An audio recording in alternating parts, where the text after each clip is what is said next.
The best tonic for a team that hasn't quite gelled is to play a competitive but decisive game against an overmatched opponent.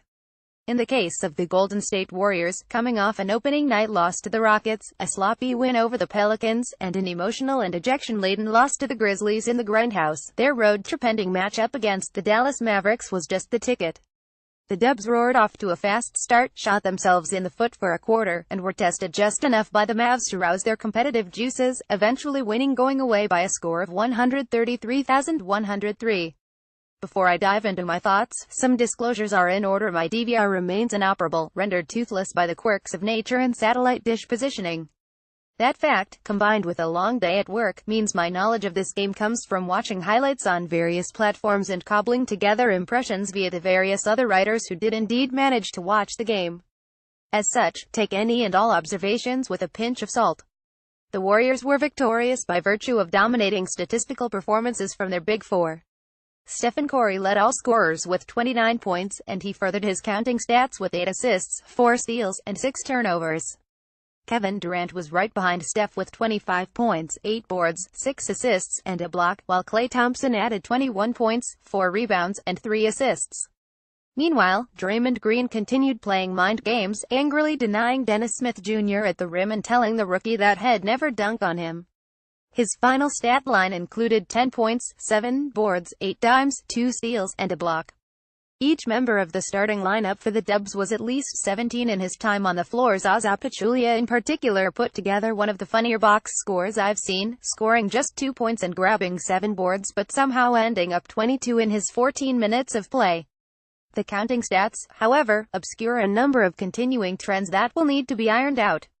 The Warriors' defense remains a work in progress. They are currently the 23rd ranked team in the league with a defensive rating of 106.7, and they allowed the Mavs, who are the 22nd ranked defensive team in the NBA, to score 62 points in a half.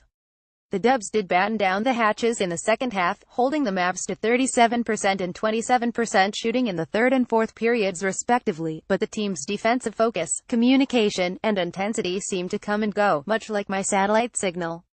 Steve Kerr said as much in his post-game interview, remarking that it was good, in a way, to get shellacked in the second quarter because of the same flaws that he's been harping on these first few games. Tightening up their defense should be a big priority for the Dubs, who already have the best defense in the NBA. The Warriors also continue to have some issues keeping their stars on the floor because of foul trouble. Steph Curry kept himself mostly clean this game, only picking up 1 foul, but it was Draymond Green and Klay Thompson's respective turns to find themselves in the officials' doghouse, with both players ending the game with 4 strikes against them.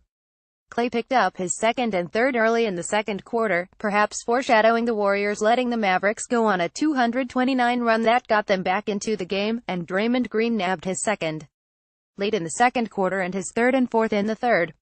Anthony Slater posted on Twitter that the Warriors this season have been 29 in 4 games with Steph on the court and 20 again in 4 games with Steph off the court. How this smells a little like Barcelona's mess independence is probably worth a few hundred words on its own, but the point remains that when your best players play, you tend to win. The Warriors have had issues with players reaching and committing silly fouls for what feels like years now. Cleaning up this facet of the game would yield immediate rewards. It was highly encouraging to see Steph, the recipient of some of the handsiest defense in the NBA, work his way to the line 13 times. He's a perfect 3,939 from the charity stripe this season, but will surely miss his next free throw now that every sports writer in America has jinxed him. I'd be remiss if I didn't observe a few other details, like Andre Iguodala's innate sense of what the team needs and Nick Young laying claim to the backup shooting guard spot.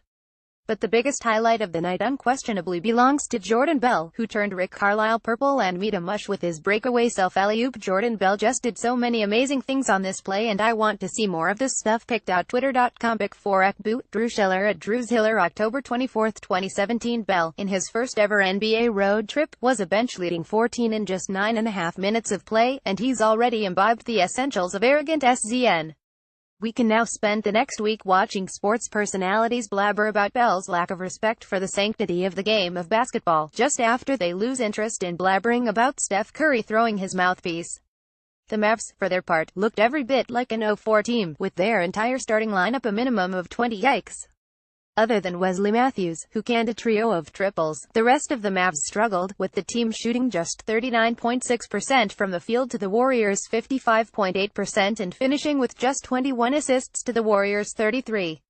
Devastatingly for me and my fantasy team, Dirk Nowitzki, who I was counting on to do Dirk things, looks like the 39-year-old he is, struggling to chase younger players around on defense and unable to find his footing on offense.